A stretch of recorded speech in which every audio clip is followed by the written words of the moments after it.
Okay. Great. Hello? Yeah, great. Thank you so much again. Good morning, good afternoon, good evening again.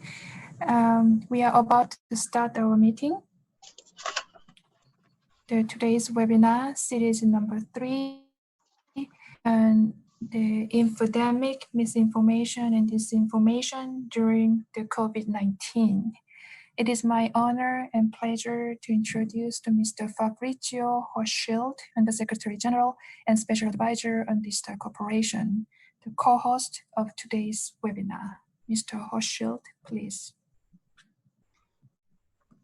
Thank you very much. It's great that you're joining us for this third webinar, which I'm very honored to host together with my colleague and friend from ITU, Doreen Bogdan. And we're very lucky once again to have many distinguished speakers. You'll recall that this is the third of a series. The first two focused on connectivity and how COVID has in essence accelerated digitalization. Digitalization has proved a massive benefit to those who are connected in terms of work continuity, studies continuity, social continuity. But of course, that leaves those who are not connected even further behind. So the digital divide, the inequalities associated with the digital divide will in essence be exacerbated. And we had two webinars where we came up with some practical ideas about what could be done. But of course, where connectivity happens, it's also important that it leads to content that is both safe and helpful and enriching. And of course, that is usually the case with a very large part of the content that we're exposed to. But we have to acknowledge that there is also a lot of stigma, hatred, and misinformation. And that's what we're considering today. Now, of course, disinformation spread through media is not new at all. It's as old as humanity. I mean, I did my studies in Germany, and I learned in great detail about how disinformation and stigma contributed very much to the First World War and subsequently to the Second. I lived in pre-digital times the war in former Yugoslavia, where stigma, hatred, and disinformation also played a major role in the outbreak of the war and its subsequent execution. So disinformation is certainly not new. What arguably is new is the scale and speed and low cost through which it can be spread. I mean, somebody drew the analogy once of how Osama bin Laden in the pre-digital age had to go about getting information propaganda out there with videos that with huge costs and huge difficulty and huge security risks had to be taken to traditional media outlets with the hope that they would be spread. Today's terrorist leaders don't have that problem at all. They can just go online and get their content out like anybody else. The problem is that this spread of disinformation in a way that is largely unchecked can have very lethal consequences. There are studies that have been done in Germany to show how amplification of social racist social media content led directly to attacks on centers for asylum seekers and refugees, often with casualties involved. That we've seen this also in COVID, and I'll come back to that. of course, the key question that always comes up is, well, how do you contain the spread of disinformation while upholding the freedom of speech? I have to confess, sometimes I think the complexity of that is over stated. I mean, traditional media, at least in countries with the history of freedom of speech, have been long negotiating the balance between upholding the diversity of opinion and diversity and freedom of speech while ensuring content is moderated and responsible. So that is not a new problem either. And obviously with some pitfalls, it has been negotiated by traditional media in many countries for decades. So I think we should also be cautious about seeing it as a new problem. And I think we should also be cautious, and of course this is a personal opinion, the freedom of speech is often used as a mantle for spreading hatred and distrust. And I, just think in America today, how many people believe that President Obama is not an American citizen and was born elsewhere, and all the conspiracies associated with that. Because under the banner of freedom of speech, the idea that he does not have an American birth certificate has been given complete free rein in a completely unmoderated way. So the banner of freedom of speech can actually be used to suppress the truth. And so I think one needs to be a little bit careful. Ricky Gervais, who we all watch more Netflix these days, and I've been watching Ricky Gervais, the UK comic, and he makes the point that freedom of speech entitles us to our own opinions, but it doesn't entitle us to our own facts, nor to our own science. And I think we have to be aware of that distinction. I mean, I'll tell you a tragic case that got a lot of coverage here was that of a preacher, an evangelist preacher, who disregarded all the COVID warnings and went on holding services and avoiding social distancing, only himself to contract the disease, and he died. And I watched an interview with his children, which was really heartbreaking, where the children said, the problem is we don't believe the media anymore. The problem is we don't know what to believe.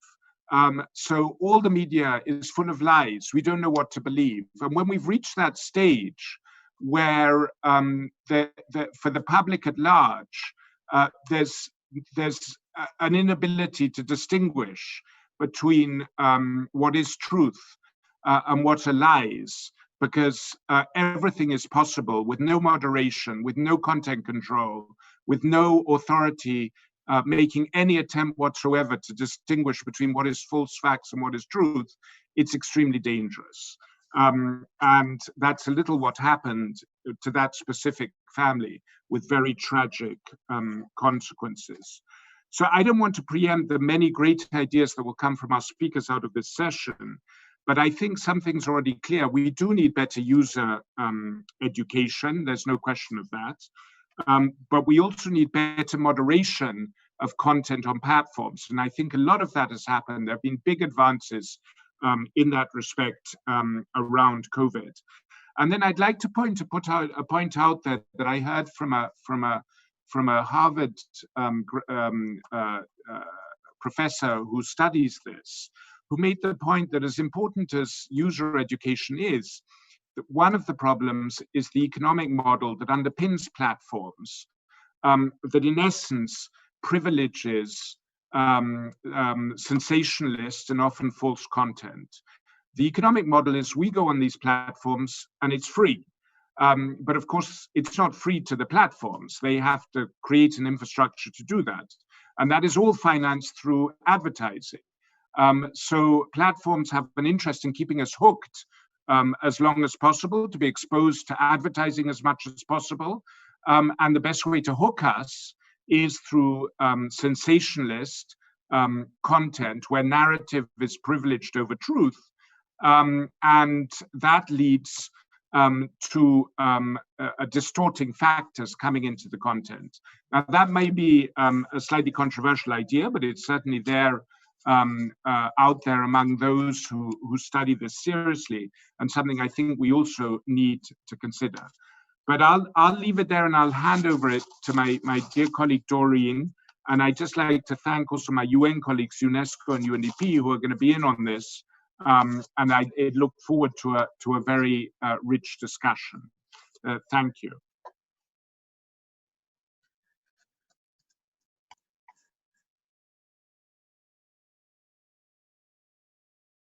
Unmute now. Okay, can you hear me now? Yeah, it's okay. Okay, great. Thank you so much, Fabrizio. Good afternoon, good evening, and good morning, everyone. Fabrizio has raised some chilling points about the nature of information sharing during a global crisis. And in times of public panic, rumors are quickly born and have quickly multiplied. It's a phenomenon almost as old as language itself. And as a colleague reminded me, 2,000 years ago, the Roman poet Virgil observed that no other evil we know is faster than rumor, thriving on speed and becoming stronger by running. Of course, our problem is that the very networks that we now rely on to keep ourselves connected during this crisis are the same networks that are supplying the speed that is nurturing the misinformation spawned by this crisis. I would say, encouraged by the fact that despite maybe a history of some hesitancy, the digital community has reacted rapidly and responsibly, I think. Social platforms have taken action to limit widespread information sharing. We heard from Facebook Sir Nick Clegg of actions that Facebook was taking to remove false, misleading COVID-related posts, to also strengthen their team of fact checkers. They're also partnering with WHO to share reliable health updates. We know that Twitter, Google, and YouTube have also pledged to remove false information from their feeds, to remove links to fake news, and also to take down inaccurate videos. However, with all the will in the world, taming this huge, what we would call digital octopus, has proven more challenging than we ever expected. Forbes recently noted an Oxford study revealing that anywhere from a quarter to almost 2/3 of false and inaccurate COVID-related content can still be found on the main social platforms. One well-known example of particular concern to my organization is the rumor alleging that 5G is somehow responsible for COVID. This has resulted in dozens of 5G masts being vandalized across Europe, and the need for rapid intervention by bodies like ITU, GSMA, WHO to debunk these false claims. Will this be enough to stem the tide of misinformation? I would say I fear no. 2 weeks ago, the Broadband Commission launched an agenda for action on COVID-19, where we stressed the need to empower people with quality journalism and evidence-based information, to promote media and information literacy to detect, and Fabrizio, you alluded to this, the importance of being able to detect misinformation, and also to advance understanding on the dangers of sharing falsehoods. We know that digital networks can be an extraordinarily powerful force for good in rapidly disseminating accurate information across communities, especially in emergencies. But what about the 3.6 billion who still lack access to the internet? The WHO, ITU, UNICEF, and telecom operators are trying to address this issue by teaming up with the operators, as I mentioned, to share updates via SMS to reach an estimated 2 billion or so people that are still using 2G phones. So we're sending out health updates on COVID-19 through SMS to tap into that market that is still using 2G phones. We're also encouraged to see some pretty cool things happening in Rwanda and other countries where they're using drones to broadcast public information to help keep communities safe. And I do hope that my colleague and friend Guy is going to tell us a little bit more about what UNESCO is doing in its partnership with radio stations to make broadcast quality COVID-19 information freely available in multiple languages. This current crisis is an opportunity to learn what works and what doesn't, so that we can understand how to use the tech equivalent of social distancing, let's call it maybe digital distancing, to actually stop viral misinformation in its tracks, while at the same time harnessing the reach and ubiquity of technology to promote public health and safety. I'm really excited about our discussion. It is so timely. We have a stellar lineup of panelists. And of course, we have two great strategic partners, as Fabrizio mentioned, UNESCO and UNDP.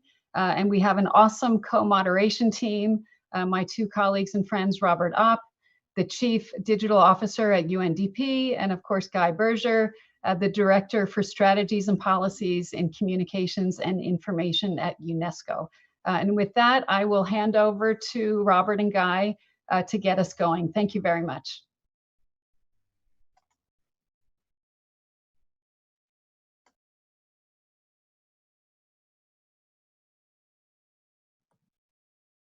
To Guy. Thank you so much, esteemed participants, dear colleagues. It's a real pleasure to be here. But I should have a caveat just to begin with, because as co-organizers, we are rather cognizant that you have two male moderators. However, please be assured that our lineup of speakers by design has really intentionally corrected that imbalance. So let me begin. UNESCO, because of our work in freedom of expression in media and internet, we've been doing a lot of work on this topic, including the gender dimensions of it.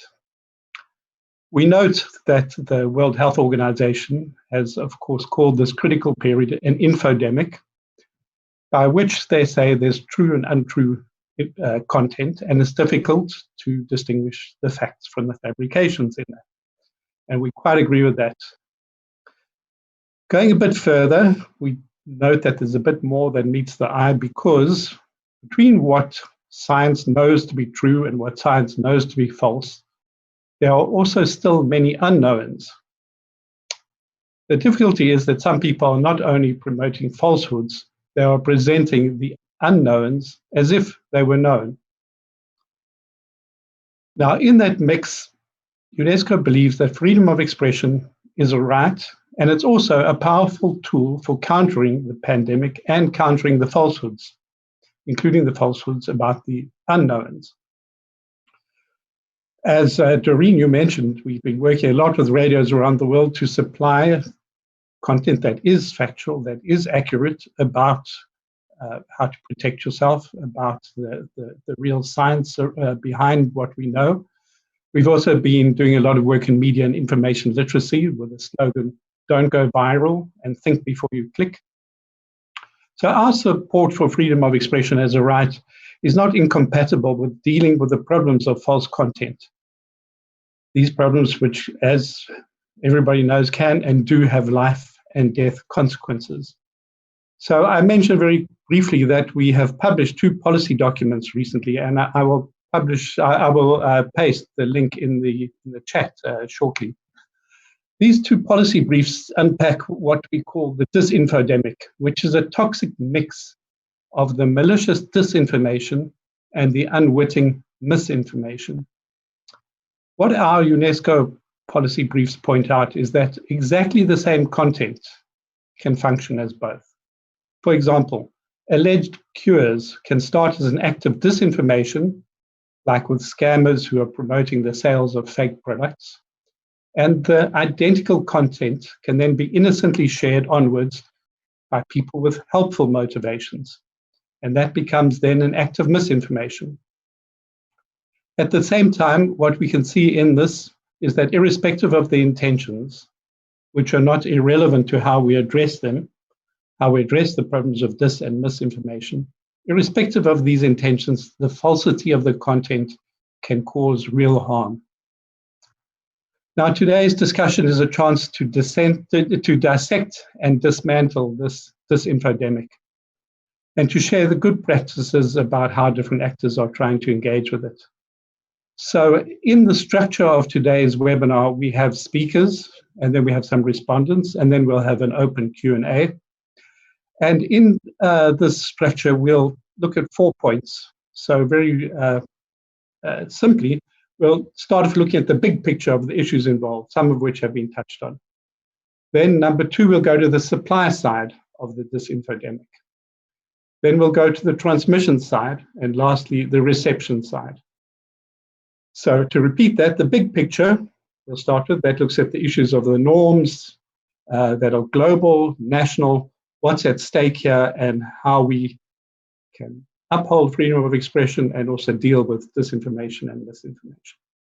Then we'll move to the supply side, and we'll look at increasing the production of information as against the disinformation and misinformation.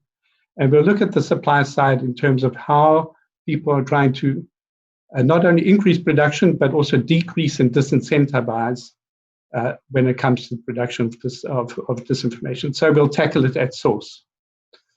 Then we'll come to the transmission side. And the transmission side, we look at interventions in transmission, which is denying the oxygen to the distribution of disinformation and misinformation. And equally in transmission, we'll look at how can those actors there promote the availability and the status of real information, especially quality journalism. So that's tackling at distribution. And then the last moment, as it were, that we look at is the audiences. When people receive, consume, and process content, how can we help people spot the difference between information on the one hand and dis and misinformation on the other hand, and how they can act wisely? So that's tackling it at the audience level. So to kick off the discussion, where we're going to go through these 4 points, I pass the floor to my colleague, Robert from UNDP, and he will make a couple of general remarks, and then we'll start off with the big picture. So over to you, Robert. Thank you.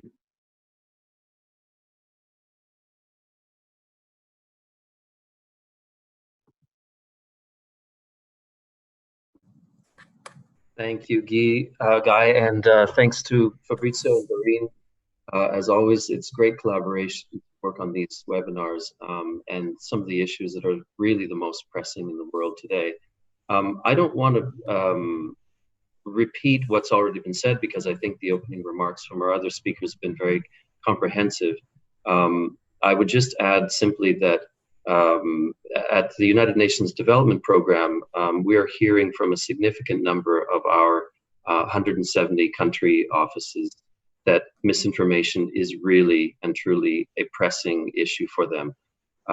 In over 40 countries, we're working with governments that are interested in strengthening communication, messaging to people about COVID-19, to really establish those credible channels that will fight the disinformation and misinformation. It's absolutely critical that we get out there and support in terms of both the role of governments, civil society, UN organizations, and private sector. And that's precisely what we're bringing together here today in terms of a great lineup of speakers that we have. Guy has already gone through the structure of the conversation, and I will actually just take us straight into the first part of the conversation now, which, as he mentioned, really focuses on the big picture. And the first issue is around some of the specific communication challenges that countries are facing when it comes to COVID-19 and the disinfo pandemic, as the Secretary General has called it. Our first speaker today is Her Excellency Ambassador Elisabeth Tichy-Fisselberger. Ambassador Tichy-Fisselberger is President of the Human Rights Council. So it's an enormous honor for us to have her with us today. And Ambassador, you've called attention to the dangers of misleading information and the potential for hate speech related to COVID-19 in increasing discrimination and scapegoating. So from your perspective as president of the Human Rights Council, and from a global norms point of view, what are some of the challenges that you see we face globally related to COVID-19 and the pandemic and the misinformation pandemic?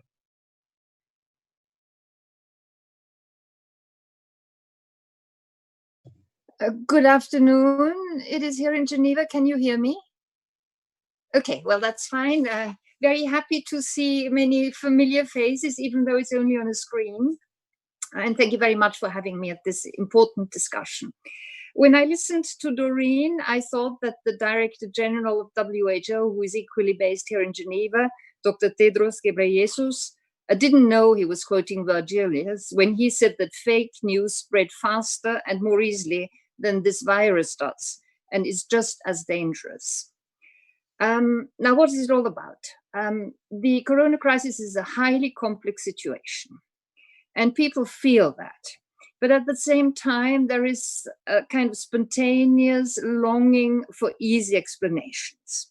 And for some reason, people prefer the rumor told to them by somebody they know than to the scientific evidence which they get from somebody they don't know.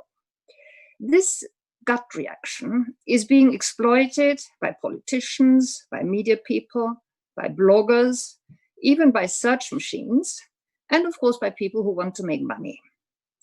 The corona crisis is a great opportunity for people who want to scapegoat, who want to sow discord, who want to spread conspiracy theories, or simply present themselves or their own political or economic system favorably at the benefit of somebody else, and maybe distract attention from some mistakes which they might have made. Now, this infodemic, as you call it, encompasses many aspects of the corona crisis: its origin, its spread, the incidence of the illness, the symptoms, action taken by governments, as well as cures. And as we have all seen, some of the cures proposed by way of disinformation really show a sense of humor. So I'm not going to comment on those. But we are seeing at the same time in this crisis that the internet is more important than ever, because for many people in a situation of lockdown or quasi-lockdown, it is a kind of lifeline. So one could look at all of these issues from a wide variety of angles, and this will be done during this webinar. I am going to focus on the human rights aspects. And I will start by saying that there is a lot of human rights which are involved one way or another in this entire crisis.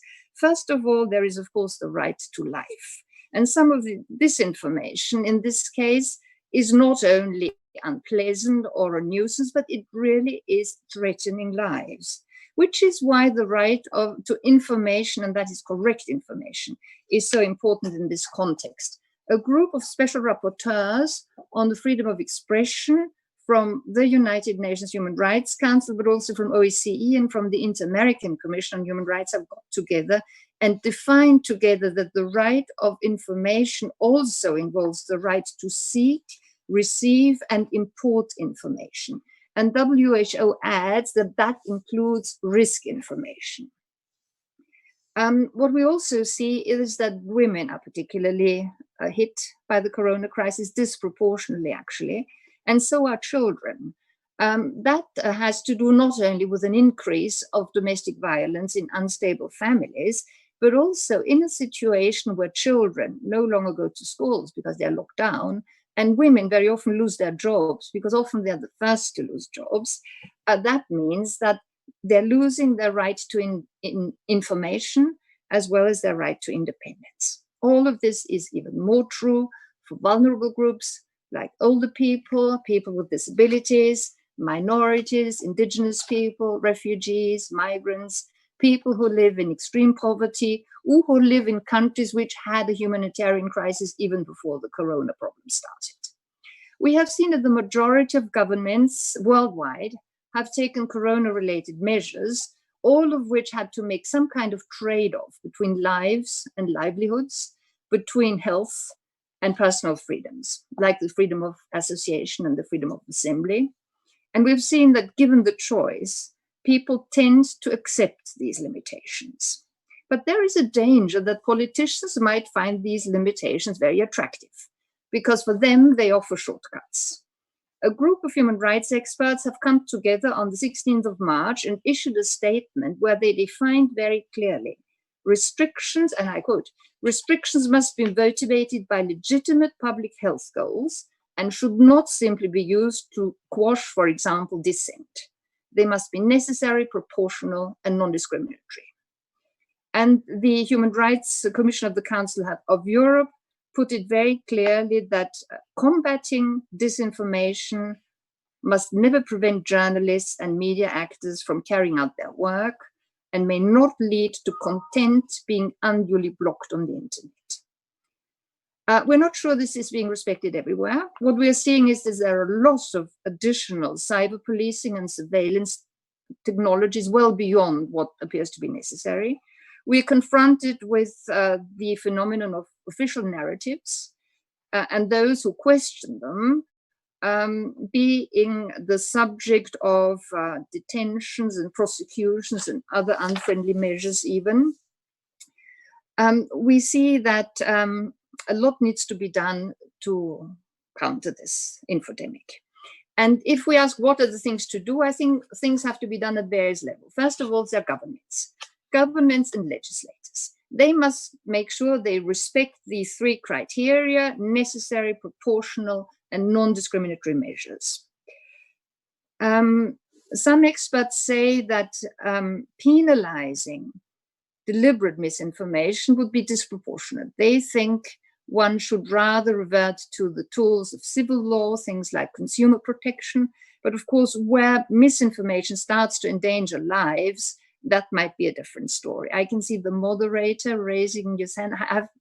Just to finalize, so there's a job to be done for governments. There is a job to be done by companies, because they have to know what content to take down, and they should make transparent the algorithms they're using for that. The Human Rights Council, which I have the honor of chairing, is a huge machinery which encompasses governments, as you know, international organizations, civil society, but also independent experts. And of course, there is the High Commissioner for Human Rights, who has spoken out on the corona crisis and who keeps analyzing what is going on. And so do these special mandate holders, on the whole 70 special rapporteurs who serve the Human Rights Council, who help to get information from all over the world, including regions which are difficult to access. And I think all of this constant vigilance is very important. I found a phrase in a newspaper recently, which I liked very much, and I'm going to quote it there: for what needs to be done in this case should be like a safety belt and not like a handbrake. Thank you very much.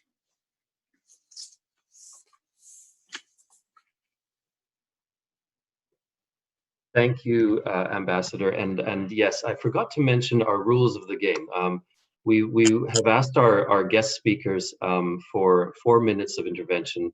And when we hit 4 minutes, Guy and I will be putting up our hands. So Ambassador, apologies to you and to other speakers. When we do that, it's not to be rude, it's simply to try to keep us on time. But thank you so much for those globally focused remarks that are really indicating some of the issues that we have to address. And as I turn now to our next speaker, the Right Honourable Lord Neuberger of Abbotsbury. Lord Neuberger, thank you to you for being with us today. You've sat on some of the most significant human rights and constitutional law cases in the UK. You are currently chair of the high-level panel of legal experts that has been set up by the Media Freedom Coalition. How are you and the panel of legal experts viewing this issue of misinformation and COVID-19 from a legal perspective?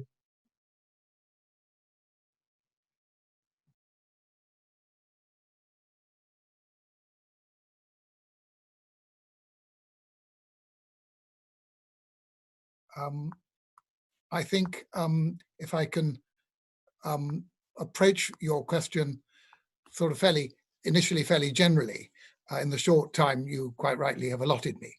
The COVID-19 pandemic emergency has been cited by governments across the world to justify the introduction of measures which in normal circumstances would unacceptably encroach on fundamental human rights, including in particular freedom of expression.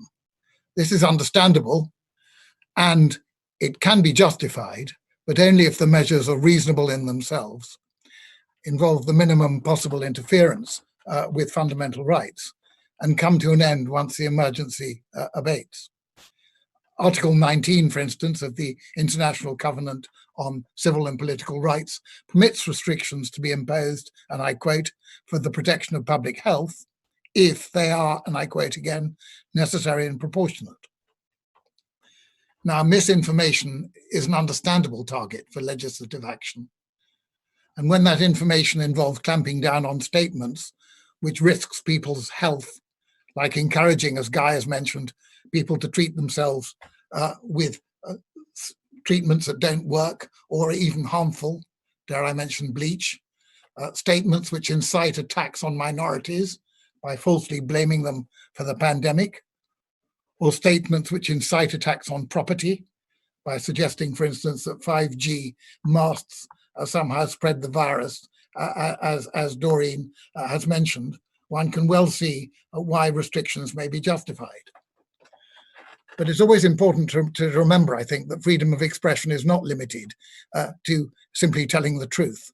And we have to be careful that any legislation to cope with the virus doesn't leave a permanent scar on freedom of expression.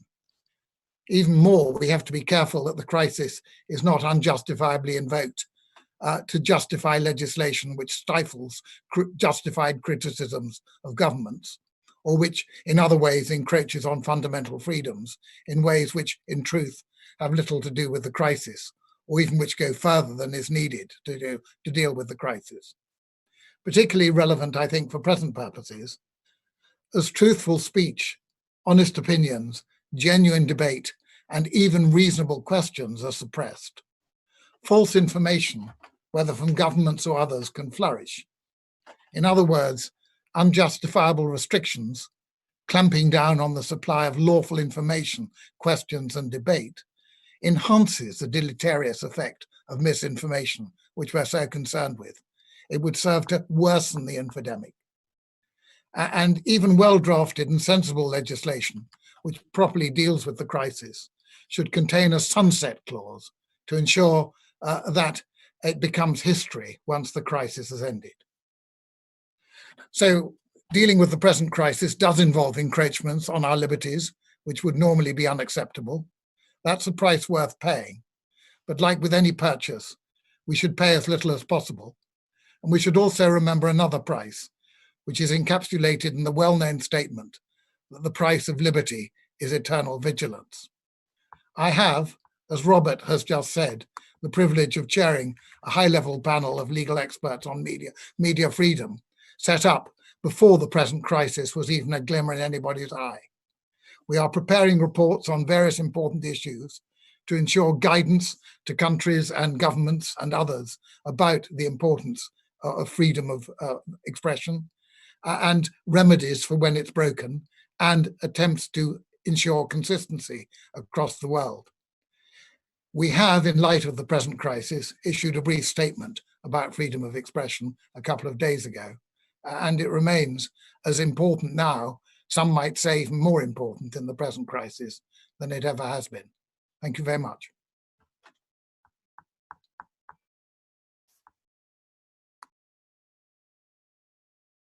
Thank you so much, Lord Neuberger, for speaking about the balance between personal liberties and what we need to do as a society and a global society. Our next speaker is Ms. Mercedes Aramendia. She is president of the Unidad Reguladora de Servicios de Comunicaciones in the government of Uruguay. Ms. Aramendia, thank you for being with us. We would like to hear your perspective on from the government perspective. We at the United Nations Development Program have been working with you on a lot of misinformation issues more related to national elections. But now turning to the COVID-19 pandemic, we'd like to hear your perspective from a national government, trying to ensure that citizens have access to credible sources of information and yet are protected from the negative effects of misinformation. Ms. Aramendia? Hi, thank you for the presentation. Good morning, good afternoon, and good night for others. Well, First, I would like to start by thanking for the invitation. It's a pleasure for us to participate in this conference and share our experiences. Secondly, I want to celebrate these kind of instances, which are essential for the development of the ecosystem, for the exchange of views, and give us the possibility to work together. The first cases of COVID-19 were detected in Uruguay on March 13th, just days after the new government assumed its functions on March 1st. Immediately, the government announced a national health emergency plan and different measures, such as conduct an awareness-raising and information campaign explaining the characteristics of the virus and how to prevent the spread. Since the first moment, the government emphasized the importance for the population to assume this situation following the recommended guidelines and trying to show in an easy way the seriousness of the situation. The principle was to report, explain, and verify everything that is happening linked to COVID, health, social, and economic aspects with transparency and continuity. In this sense, press conferences were held daily, giving technical details and all verified information of the virus. Also, the government continuously worked and dialogued with various actors, generating valuable and verified information. Together with private actors and civil society, developed specific communication campaigns and a free application in which all the information was reported, being easily accessible to all. Likewise, telemedicine was enabled through the app, allowing people to make inquiries about their symptoms, sending the information to the user's health providers and monitoring. Fortunately, there were no serious problems related to the lack of information or fake news that affected the plan or had repercussion in society. Nonetheless, the government is doing a specific public campaign asking people to be conscious and share only real information because of the risk of spreading fake news. In this sense, as you mentioned firstly, it's important to mention that on April 2019, in Uruguay, the political parties signed an ethical and political pact against false news, in which they agreed not to generate or promote false news or disinformation campaigns to the detriment of political opponents. And also, they committed to promote among their affiliates the need for good coexistent practices in the management of social networks. It is important to say that it was this pact, it was a result of a multi-stakeholder work done between main Uruguayan political parties with United Nations, UNESCO, Azure Foundation, and Apple. Also, it's interesting to say that some initiatives such as verifica.ui arise to help people to verify if some information was true or not. In short, the response consisted, among other aspects, of coordination, clarity, and unity in the message. Constant work with the whole society, making use of technology, measuring, investigating, and helping the entire population through various channels. Overall, the best way to fight disinformation is with information, coordinating and working together with all the ecosystem, and using technology and digital media, which are great tools to be closer and that help us to universalize the access to information. Thank you.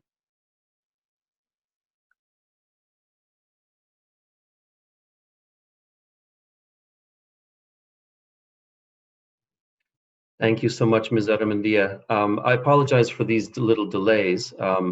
We are having to in a singly way, unmuting each person, each speaker every time. So apologies for the little delays there. I'm pleased now, thank you, Ms. Aramendia, for those comments from the government perspective. I'm pleased now to hand back over to Guy, who's going to take us to the next section of our speakers list.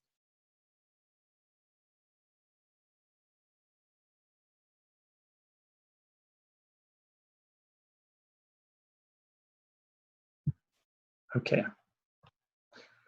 So thank you to that first set of speakers. And of course, we did deal with the big picture. We heard about norms, we heard about laws, we heard about regulation and about self-regulation. So that's super, that sets the context.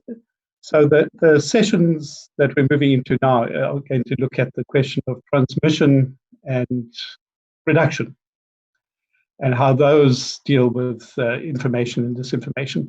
So I wanted to start with transmission, and we have here Monica Bickert, who's the Vice President of Global Policy Management from Facebook, and we have Irene J. Liu, Google News Lab lead from Asia Pacific countries. And I think it's super to have you, colleagues. Thank you for being with us. I know that you're involved in a lot of different aspects that, you know, you impact on production, you impact on reception, the audiences, but you're also at the center of transmission. So let's focus on that. It's clear from a few limited figures that have been released that Facebook said it removed in March 40 million problematic posts related to COVID-19. And Google has said that you have blocked, well, you are blocking 8 million scam emails about coronavirus every day. So it seems that there's a massive scale there. And I think it would be great for us to hear about how significant the scale is in terms of your total content. And if you can give us a bit more granular information, although time is tight, about, for example, how much you label, how much you delete, if you have anything to say about the formats, is video or text, is it mixed also with hate?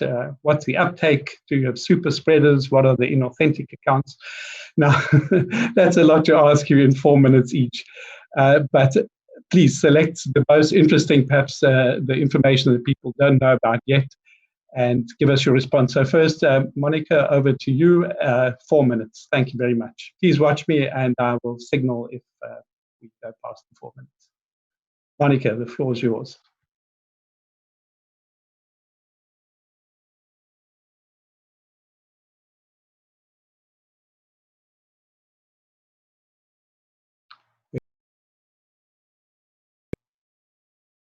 We're waiting for Monica to be unmuted, I think. Monica?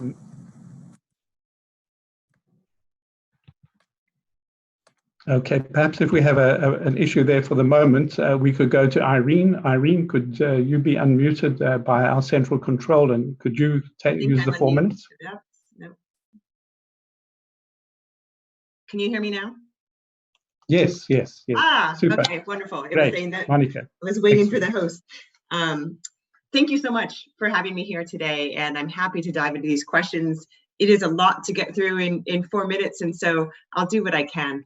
I lead the content policy team for Facebook. That's basically the team who's responsible for the rules for what people can post on our services. And there are a number of things that we've been doing to respond to the virus itself, everything from supporting health and economic relief efforts and trying to make sure people can stay connected with their communities. But there's also quite a bit that we are doing, as you point out, to try to connect people with accurate information, accurate health information, and to reduce the incidence or the spread of information about the virus. First, in terms of connecting people to accurate information, we've launched a coronavirus information center that you can find through links at the top of Facebook or Instagram newsfeed. And this center, this hub of information, has the latest news, resources, and tips from national and global health authorities like the World Health Organization. In order to make the information even easier to find, in January, we started showing educational pop-ups with information from the World Health Organization and the CDC or other relevant local health authorities when people search for COVID-19 related information. And we're doing the same thing on Instagram if people search for COVID related hashtags. Through these efforts, we have now directed more than 2 billion people to these reliable health resources, and more than 350 million people have actually clicked through to get to more information from these authorities. In our messaging products, we're also directing people to global health authorities and local health ministries so that they can get regular updates about the virus.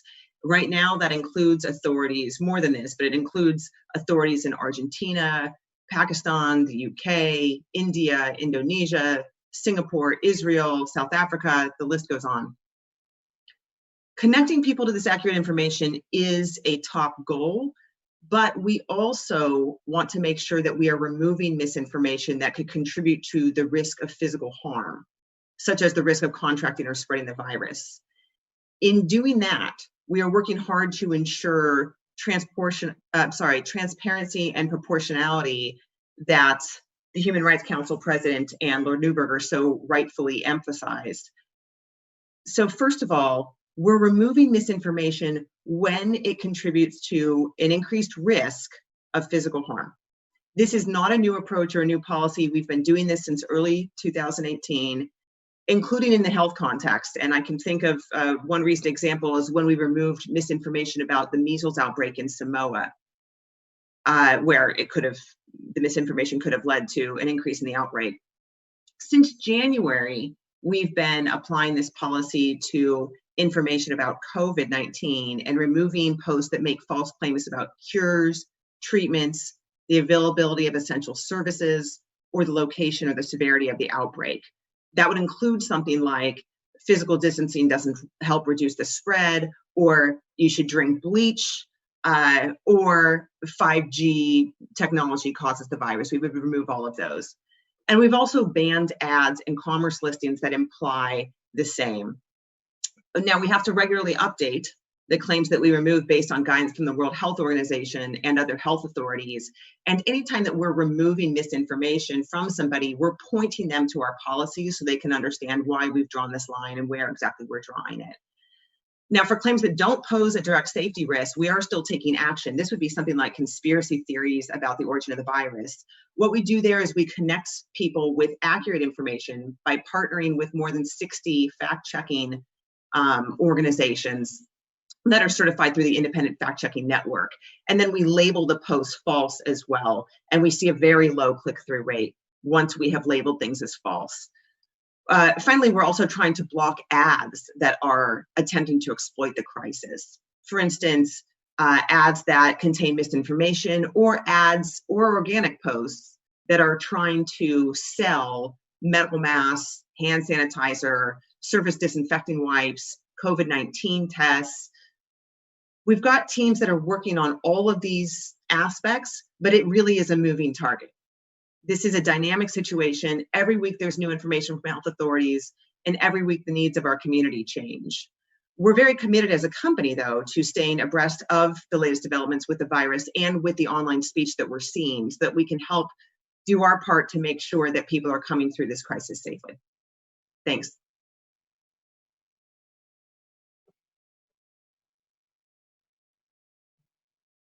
So much. That was really interesting, and I think people will also very much welcome your commitment to transparency, and I think we look forward to more statistics about the particular actions you're taking on that. But you're clearly very busy, and you packed it all into 4 minutes, so thank you so much. So let's move on to Irene then. So Google, what are you doing at the level of email, the level of search, and maybe you also want to mention something about YouTube, all in 4 minutes.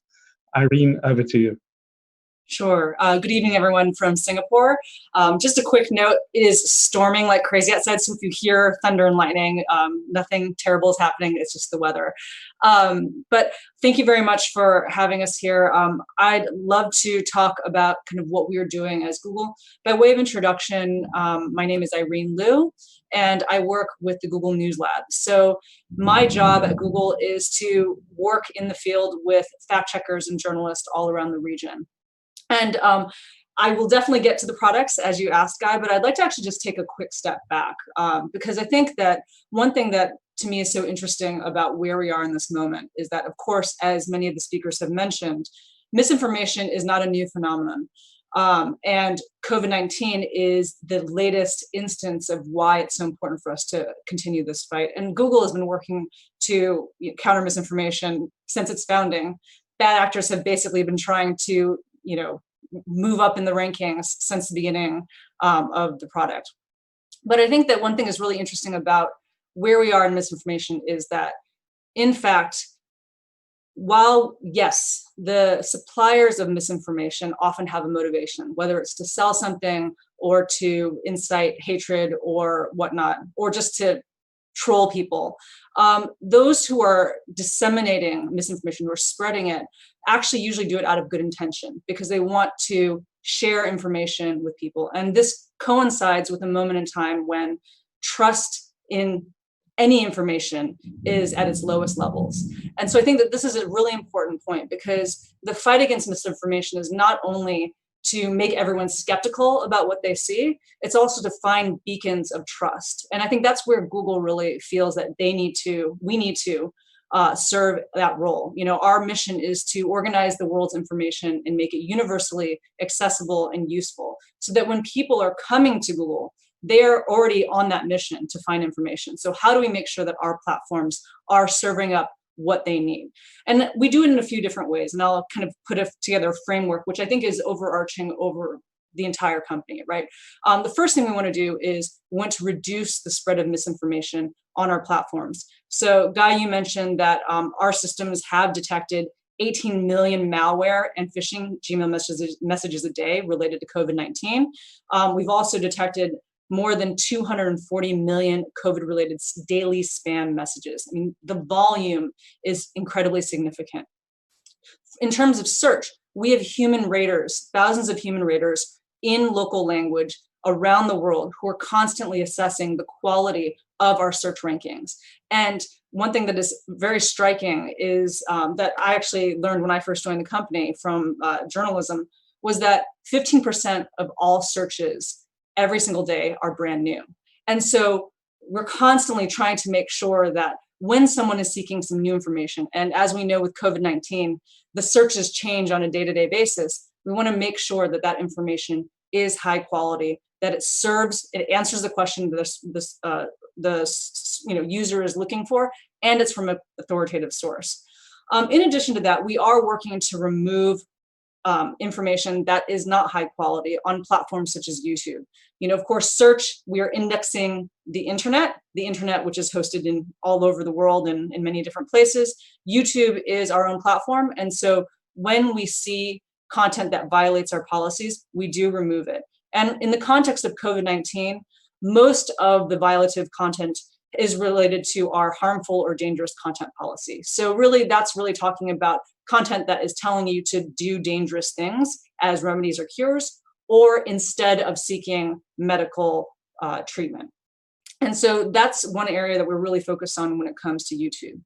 Another thing that's really, really important to us is to make sure that when users are coming to us and using our many products, whether you're talking about search or news, YouTube, maps, any product, that we are providing context and information where people need it in the context that they need it.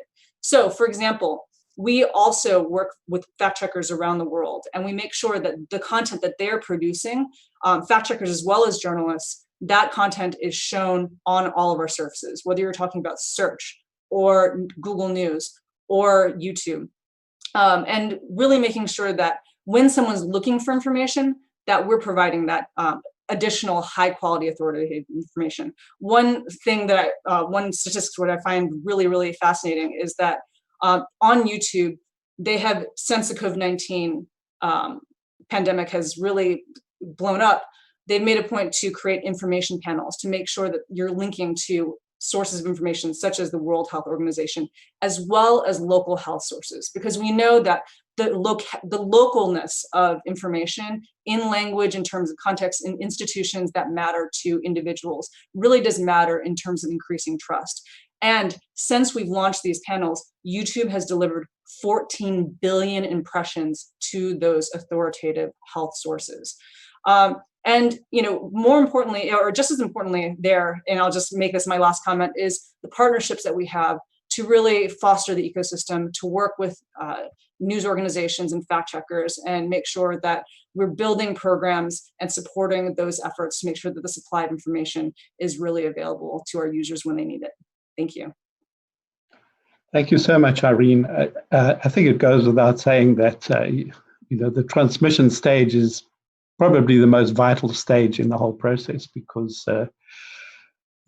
your actions determine what gets transmitted, and we understand the huge volumes of problems you're dealing with. At the same time, we do I think, commend you for giving attention to, giving more priority and more visibility to quality information.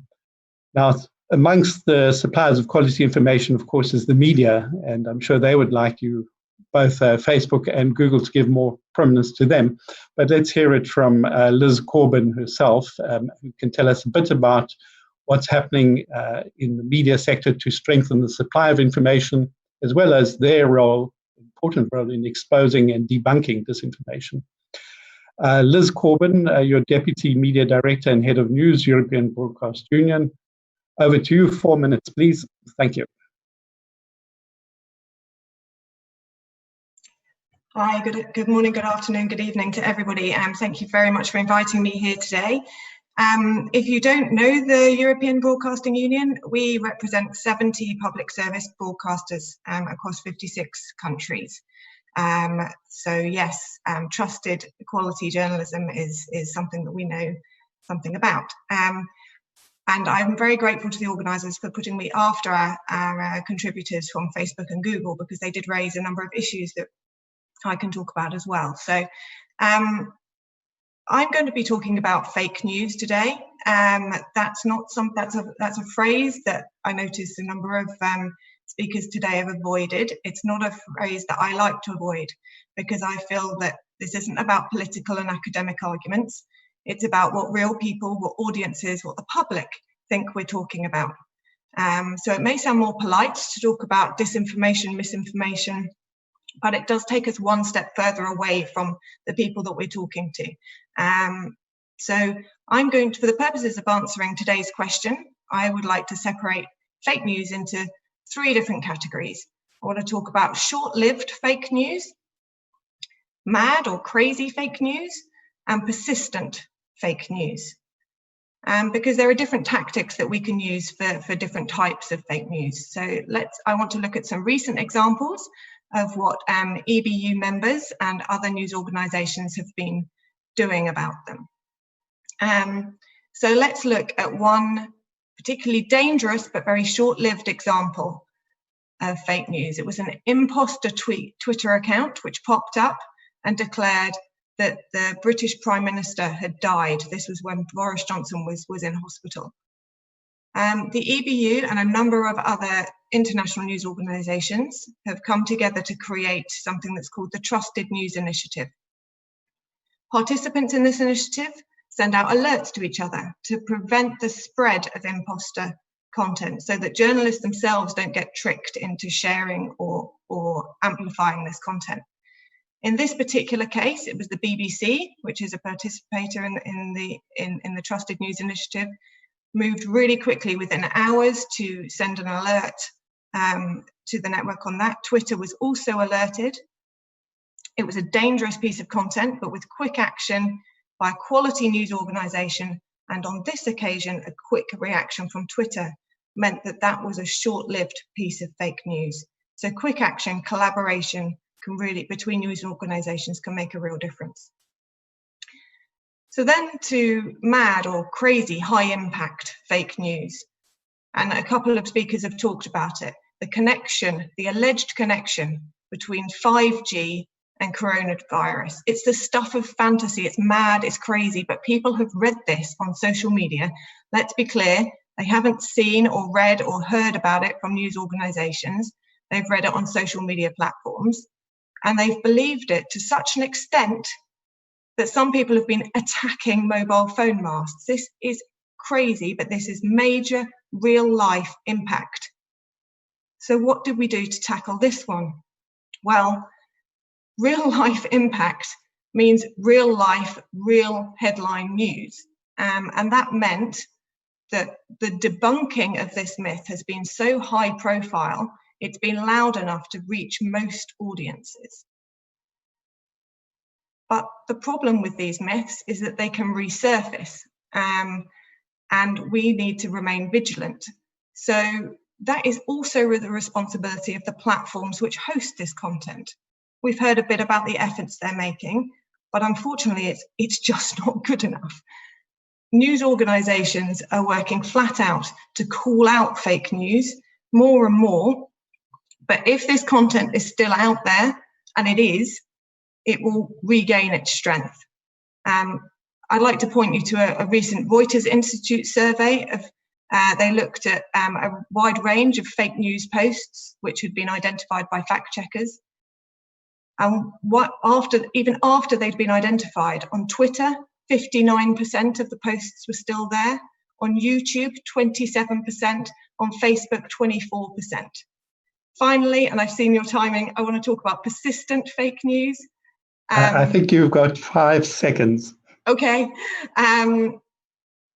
Fake news is immune from some fact checking. We need to floodlight this darkness. We need to be out there with a really prominent with trusted quality journalism, and for that we need all platforms, everybody to work together to improve the quality and the accessibility of trusted news content.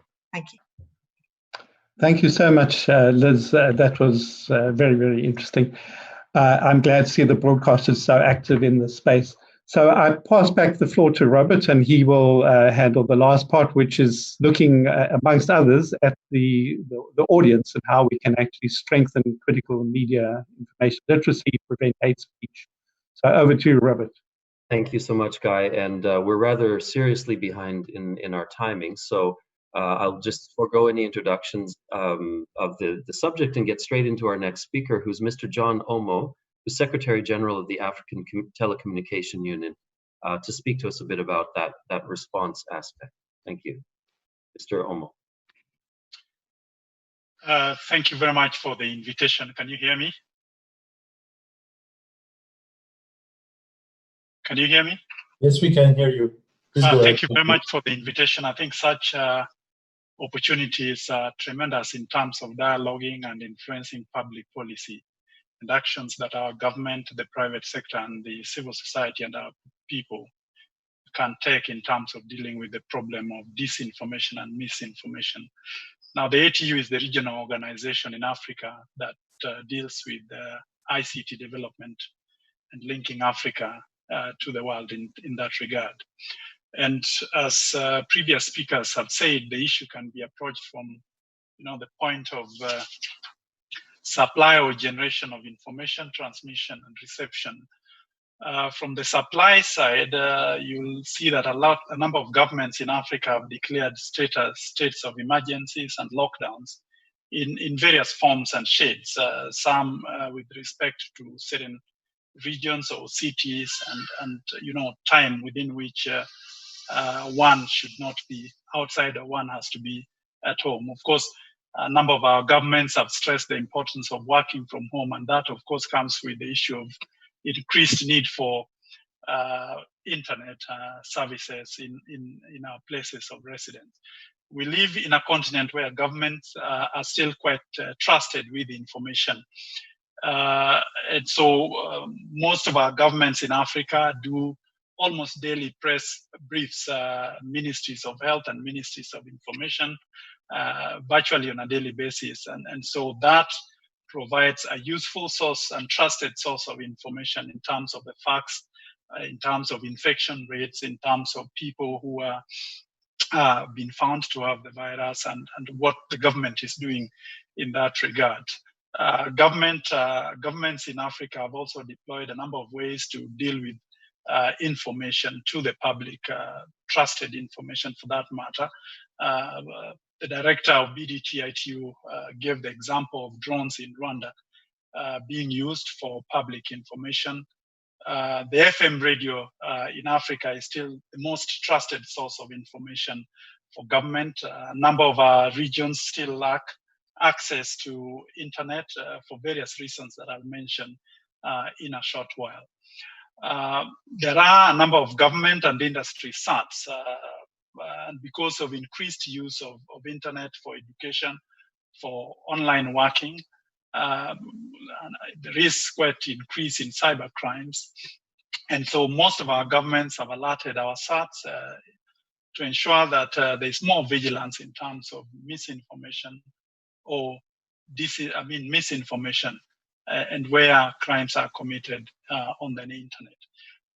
You'll see that a number of governments in Africa, again, balancing on the need for information, the right information for that matter, have criminalized information. And I think more so at this time for good reasons that misinformation can lead to consequences that are undesired. A couple of governments have also launched fact checkers with the assistance of industry, I must say, and a number of credible media houses have also involved, launched their own fact checkers. For example, that happens in Uganda and Kenya. Now, in terms of transmission, a couple of civil society groups working with the private sector and governments in this regard have come up to ensure that criminal activities that deal with misinformation are reported to authorities. And so quite a trusted civil society organizations are doing tremendous work in that regard. There are also campaigns by internet organizations in terms of the content that they host and the need to fact check. Now, in terms of reception, empowering users through education, again, as I've said, the FM radio is still the biggest media in Africa, and so used quite a bit in terms of reaching out to our public. And we also have targeted administrators of social media networks to ensure that they act as a gate in terms of ensuring that the networks that they administer, or social networks that they administer, are not used for purposes of hate speech. Now, turning to specialized groups in Africa, illiteracy is still widespread in Africa, and the more vulnerable groups are women and children. 700 million people in Africa are still unconnected for various reasons, largely economic. Most of our rural population, if at all their phones, would have Mr. phones. Omo, my apologies for interrupting, but would you please be able to wrap up your remarks? Yes, I'm just about to. So government has intervened in a couple of ways to ensure that there is infrastructure, especially during this time, to reach people who are already unreached in rural parts of Africa in that regard. Thank you very much for listening to me. Thank you so much, Mr. Omo, and my apologies for interrupting. No, just a bit short on time. And just let me go straight to our next speaker, who is Mr. Adama Dieng, who is the Undersecretary General and Special Advisor on the Prevention of Genocide for the UN. He's also the United Nations focal point on hate speech. Mr. Dieng.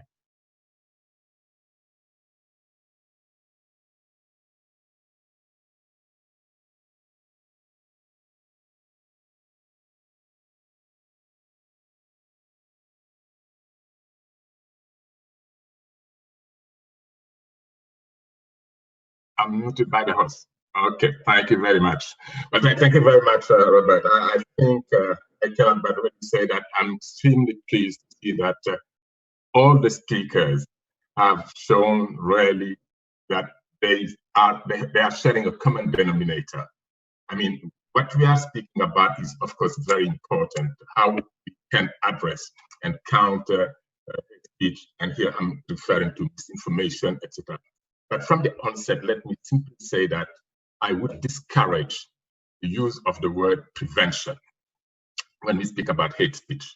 We all know that in international law, I mean, when we speak about really hate speech, we are referring to those cases of incitement to discrimination, hostility, and violence, and also incitement to genocide.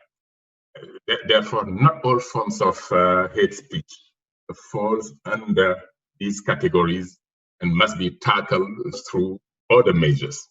And that's why I think tackling hate speech means addressing it in a holistic way and in full respect of international standards, and in particular freedom of opinion and expression. I think this has been said. And because right now we are seeing, of course, some governments which are passing legislation to address fake news, address cyber criminality, but we need to be extremely vigilant. Otherwise, what we will see is simply authoritarian-leaning countries using this COVID-19 pandemic as a pretext to further repress human rights. Now, I should add simply that for the UN Secretary General, I think this is extremely important. And right now, my office is drafting a guidance, on how to address hate speech in the context of COVID-19. And I'm glad that the Secretary General will also come certainly with a policy brief on this important issue.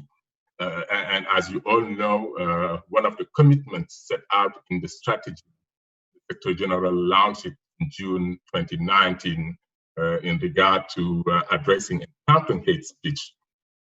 One of those key commitments is education. That is something Fabrizio, from the beginning of this session, highlighted. Education is key.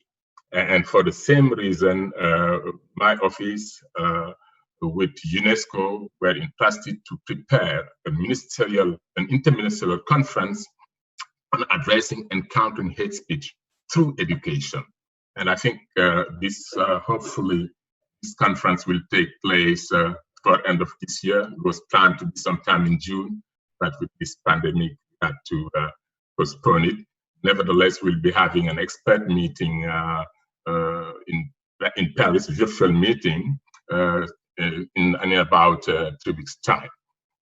Now, I think the other important aspect I would like to highlight is that many UN field presences are developing context-specific plans of action on hate speech based on the UN strategy and plan of action.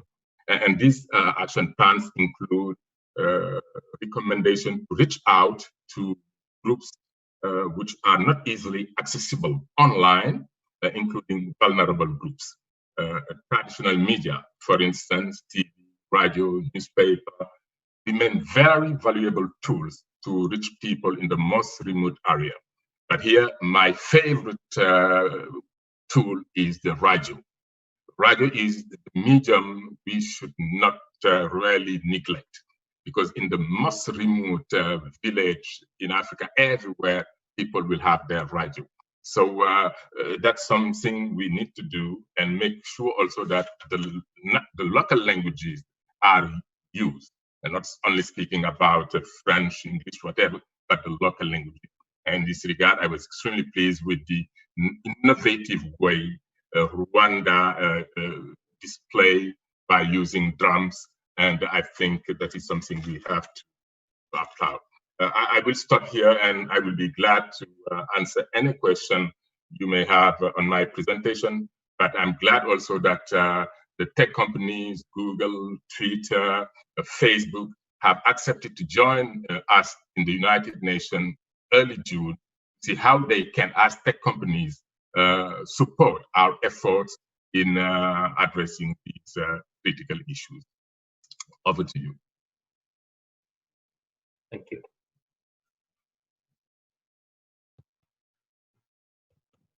So I think it's over to me now.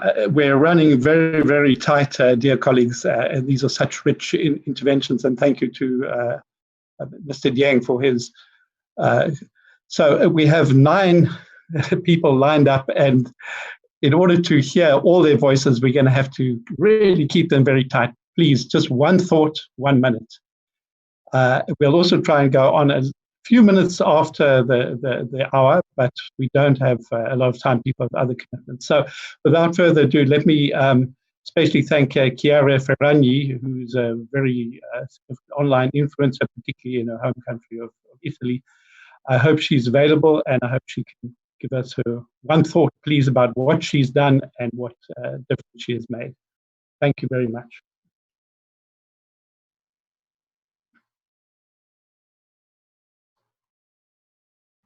Okay, it seems that she may not be here. So let's move on. Mr. Viktoras Makarovs, Ministry of Foreign Affairs, Republic of Latvia.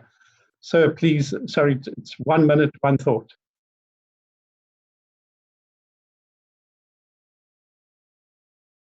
Hello, everyone. Well, very quickly, one thought, one experience that we have had. We started preparing for the COVID-19 disinformation crisis well before the crisis itself began. And my main point is you need to establish trust in the institutions of government and trust in the media. So our number one thing that we have been doing is independence media and freedom of speech. When you have that, you have a chance of dealing with disinformation. It's not a miracle cure, it's difficult to achieve, but that's been our approach to things, because when you have independence media, then you can talk media literacy, then the government has a chance of giving the citizens the vitally important information on health issues and so on and so on. Censorship, I think, is one of the worst things that can be used, and restriction of freedom of speech is the most wrong thing to do, because obviously you destroy the trust in the communication. So no miracle cure, but we are not trying to sanitize our information environment. We're trying to immunize people to help them become resilient to the disinformation messages. Right. Well, thank you. I think that's an excellent point. Trust. So that's key for the context. I think it covers everything. Using our model of looking at production, I'd like to call Khadija Patel, who's an editor from the Mail and Guardian newspaper in South Africa. Khadija, you have 1 minute, please, one thought. Please, can she be unmuted?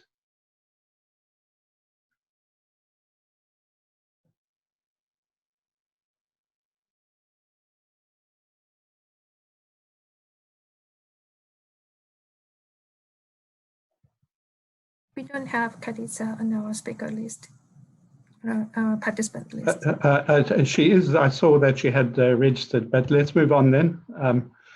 Fredrik Konander, head of Counter-Influence Branch Sweden. I guess you're producing content to counter misinformation.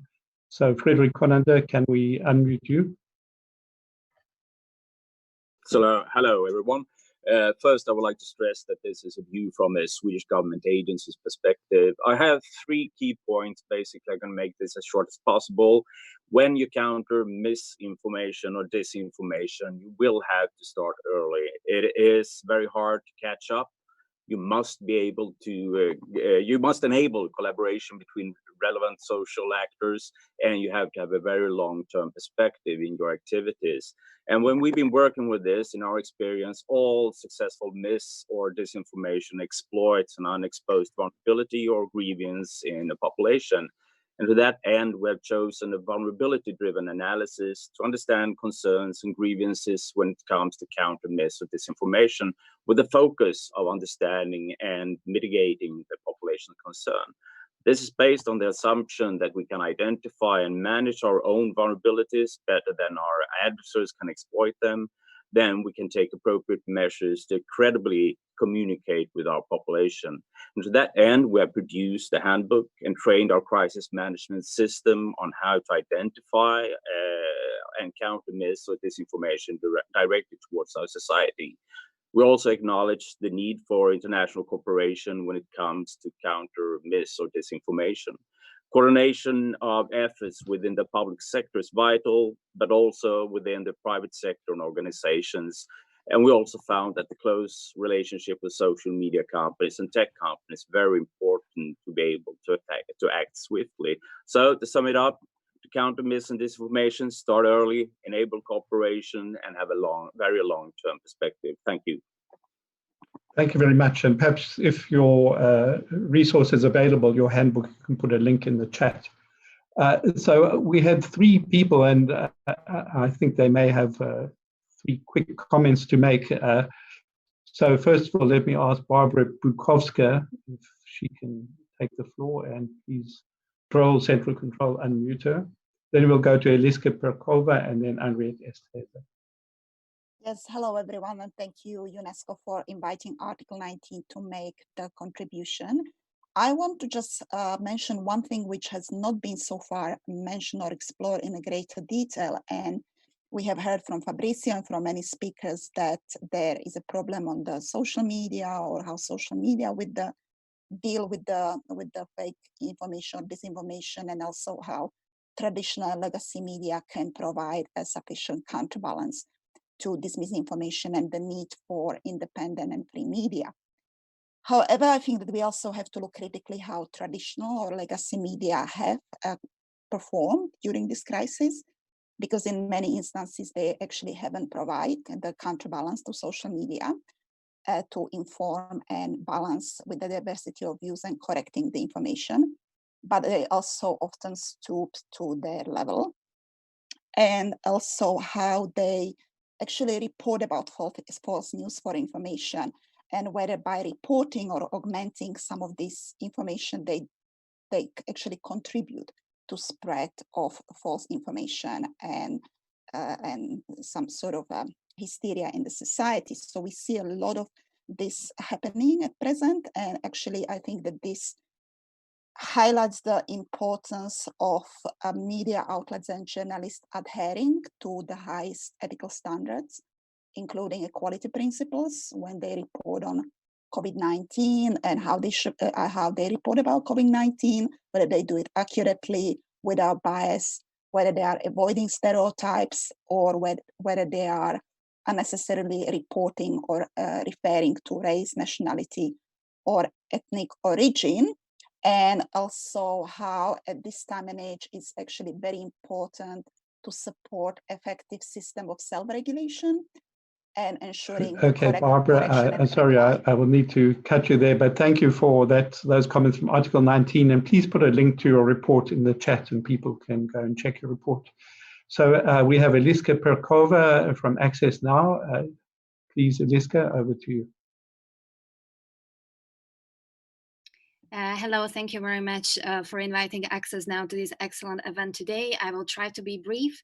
Access Now has also recently published a report where we tackle the spread of misinformation during the COVID-19 crisis, especially in the context of the state of emergency that has been proclaimed by several countries around the world. We specifically focus on the adequate access to information and its importance to fight against misinformation that, if not being tackled properly in line with the democratic principles, can enable the spread of online hate speech against certain parts of population, as we saw across the globe. The report is very specific in that regard, that we bring in several practical examples from various regions of the world, and I have already shared the link here in the chat. If I should raise one more issue that maybe wasn't addressed that well today, that would be the issue of the use of automation by the online platforms during these crises. Platforms, of course, due to the obvious reasons, were forced to rely on the automated tools for content recognition in the context of COVID-19 misinformation. Often this is being or there is a danger that some policymakers might use this argument as a proof that automation can provide a silver bullet solution to different types of harmful content, such as online hate speech, which is deeply context dependent, or online terrorist content, where we see the same automated tools often generate false positives and negatives and produce mistakes that have serious implications for the right of freedom of expression of online users. It's extremely important. Thank you. I think I have to stop you there, but I think you made your point very well. Those are very important points. Thank you very much. I'm sorry to move on. Heather?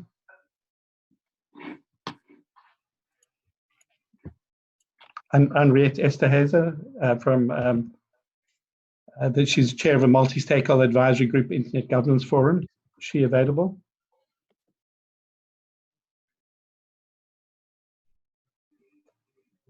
Host, have you located her? I'm here. Good. Please go ahead, Henriette. I'm sorry again. Just 1 minute, quickly. That's one fine, thought. Just a quick note, in my capacity as chair of the Internet Governance Forum, please come to the IGF later this year in November. We are picking up on precisely these topics in various ways. There's a thematic track focused on trust. The issue of fake news has come up already in workshop proposals. National and regional Internet Governance Forums are going to have a session on the topic, and high-level sessions are being organized by the host country to allow governments and companies to share lessons learned. And finally, I'm really happy to announce that the UK government has granted the IGF more than $300,000 to upgrade our website. and sharing information and good practice, particularly policy solutions, will be one of the areas of the website. Thank you, Henriette. So we all hear you, and we will all come to the Internet Governance Forum. Robert Skinner, your senior special advisor, Department of Global Communications at the UN. 1 minute to you, please. Great, thanks, Guy, and thanks to everybody for putting this together. This is exactly the kind of partnership and conversation we need to have around, taking on this misinformation situation. I just wanted to mention briefly the Secretary General has mentioned a couple times the COVID-19 Communications Response Initiative that we're working on at the United Nations, which I'm working on with the head of that department, Melissa Fleming. And I just wanted to say that I think there's a lot of thought on the misinformation on the health crisis, which is actually where we should be right now. WHO has done a great job with that, along with partners both in and outside of the UN system on this. And thanks to all the partners and thanks to everyone for participation on this. But one of the things that we're starting to think of is the misinformation that we know is already starting around the impacts of the actual health crisis, whether it's on food, economy, employment, and where those conversations are going, and knowing we need to get ready for that, as well as the third phase, which the Secretary General has talked about, the Recover Better, Build Back Better phase, and knowing that we're going to need these partnerships to continue for the long term around all these issues as we go forward. And so we need partners, we need trusted information providers out there that can continue to help us through all the phases of this crisis. We know it's going to go on for a long time, and we need people to stick with it. And we look to all of you to be a part of that. And so we look forward to working with all of you and being. Thank you, Robert. I think that's great. We need to know the story continues. Faiza Jamil, your Services for Communities Advisor for the Emergency Telecommunications Cluster of Food and Agriculture Organization. 1 minute, please. Yes, thank you. I just wanted to bring in the perspective from the humanitarian emergencies point of view. While we have a lot of conversation here about misinformation from the angle of where too many information or too much, or information devised from the bad intention, just to put into a whole discussion the angle of people like Rohingya crisis, where people cannot even buy legally a SIM card or speak another dialect of language which no radio channel actually broadcasts, or outside Bangi situation where people either have low digital literacy, no networks, so low affordability that there's not even a phone. So in the absence of absolutely no information, how does the rumors spark out, and how does that comes into being and becomes a monster on its own? We have examples from Ebola, and we have situations to learn from it, and just to put in the perspective of humanitarian crisis. I'll stop there. Thank you. Thank you. That's super important. We have to think of online and offline media, including media, word of mouth media, not just radio and broadcast and print. The last intervention I'm going to give the floor to is Dr. Julie Passetti, who's from the International Center for Journalists and co-author of the UNESCO policy briefs. 1 minute, please, Julie. Thanks, guys. So as people have been saying, quality journalism is a major force for identifying and exposing disinformation agents and its distribution networks. We've made that point in those briefs. We've also raised concerns about the possibility of responses to the disinfodemic, as we're calling it, to hobble the work of journalists. So I wanted to highlight those 2 points. But another pertinent point is that journalists and journalism are also targets of the disinfodemic. And it's essential, therefore, that we recognise them as potential victims of attack on and offline in association with disinformation. That's been very much a feature of the phenomenon with regard to political disinformation. So while my co-author and I congratulate the internet communications companies who've spoken about their great and swift efforts here to try to limit users' exposure to the disinfodemic and ensure they have access to trustworthy COVID-19 information, we really strongly recommend that the lessons learned during this urgent response to COVID-19 be applied with the same urgency to political disinformation. And that's disinformation that threatens not just journalists and journalism, but their critical role in democracies internationally. So we'd like to underline that point, please. Okay. Thank you so much. I'm sure that the participants will take that and see how they can consider that going forward. So, dear colleagues, dear participants, I'm really sorry we didn't have time for the Q&A. So it remains now to have the summing up phase. But please do indicate your hands in the chat room, and then you could send also to our esteemed colleague Young-hee Kim, who's been the center of organizing this and receiving all the registration. So if you have further points, please send them on. In summing up, let me just make 3 very quick points from my point of view, and I've been watching the chat as well.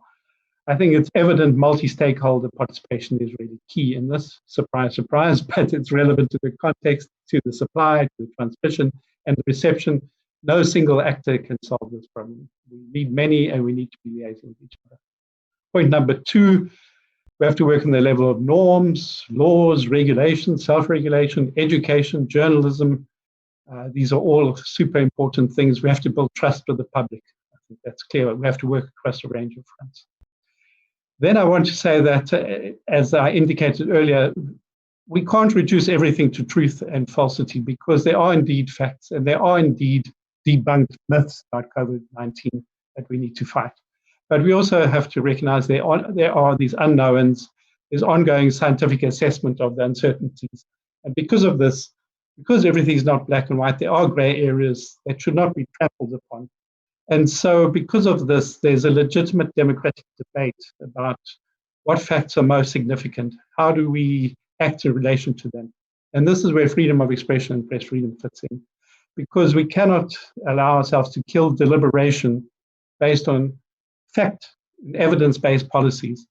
And at the same time, as we respect this right for debate and discussion and value it in its role for contributing to get us through this period, we have to promote the facts we do know to be true while countering the disinfodemic of proven falsehoods, but not treat the world as if it's purely binary and not close down discussion on the risk of that. And my last point is, please do diarize next Monday, 4th of May, there will be a super high-level online discussion to mark the World Press Freedom Day, which is on the Sunday, the 3rd of May. The topic is press freedom and tackling disinformation in the COVID-19 context, convened by our Director General, Audrey Azoulay. It will be at 5 p.m. CET, Central European Time. Please watch the UNESCO website for details. And thank you from my part to everybody for this really rich contribution. I think it's really something that everybody will take away many points from. So with that, I hand back to my co-moderator, Robert Opp, and I'll catch you, I hope, next week at the UNESCO webinar, 5 p.m. CET on the Tuesday. Thank you. Thank you very much, Guy.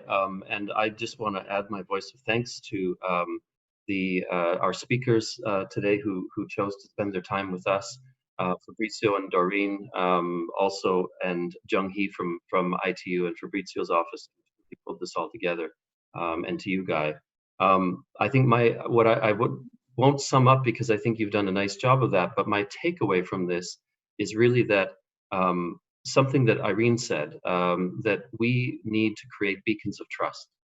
And those beacons of trust can be created from the partnerships, multi-stakeholder partnerships and cooperation, of course. And there's a role for tech companies, there's a role for civil society, the legal authorities, the regulatory authorities. It's going to take all of us together to make this happen. And the last thing is that, we're starting to see, of course, a discussion around the digital acceleration that COVID brings. This discussion has been precipitated by the COVID crisis. My hope is that all of the discussions that are precipitated by COVID are actually able to be built on and carry forward after the pandemic. We really need to accelerate this discussion beyond just misinformation about COVID into the political realm, into the social realm, to really protect those who are most vulnerable and those who are furthest behind. It's now my pleasure to turn over to UNDP's Assistant Secretary General for External Relations and Advocacy, Ulrike Modir, who's going to say just a few words before closing off with Fabrizio and Doreen. Ulrike? Thank you, Robert. And I will do that in less than a minute, because I've heard a very rich discussion, and I'm very happy to see the number and the variety also colleagues checking into these kind of discussions, and that there are also more to come. Just on behalf of UNDP, as you know, we have been given the technical lead on the socioeconomic response. And of course, as also Robert was saying, Skinner, we need now to look also forward into the future. And we stand ready to also be that hub for these discussions onwards, but also for the practical work that we need to do to support colleagues on the ground in a coordinated way as much as we can and as informed as we can. The majority actually of the calls we have had with our colleagues at country level from the very beginning of the outbreak in China have all of them included these discussions about both mis and disinformation. And this tells us that this is something that we need to look very much into. We need to work with it right now, and we are doing that also in partnership with some of the colleagues here on this call, because our colleagues are calling for support right now. But as Robert Opp said, let's just see how we can also bring these rich discussions forward, but also more action on the ground as we develop also the socioeconomic response. This needs to be an integral part also in the third pillar of the response, moving us also hopefully into the building back better, even though we don't want to go backwards, but actually building something very different what we have seen so far. So thank you very much for the rich discussion, and looking forward also to participate in further discussions and to have the platform of UNDP and the presence of UNDP to support these efforts. Over to you, Robert. Thank you, Ulrika. I think I get to jump in now. So a big thanks to you, Robert, and to you, Guy, for your brilliant moderation. We were up to almost 300 participants at one point, so that's terrific.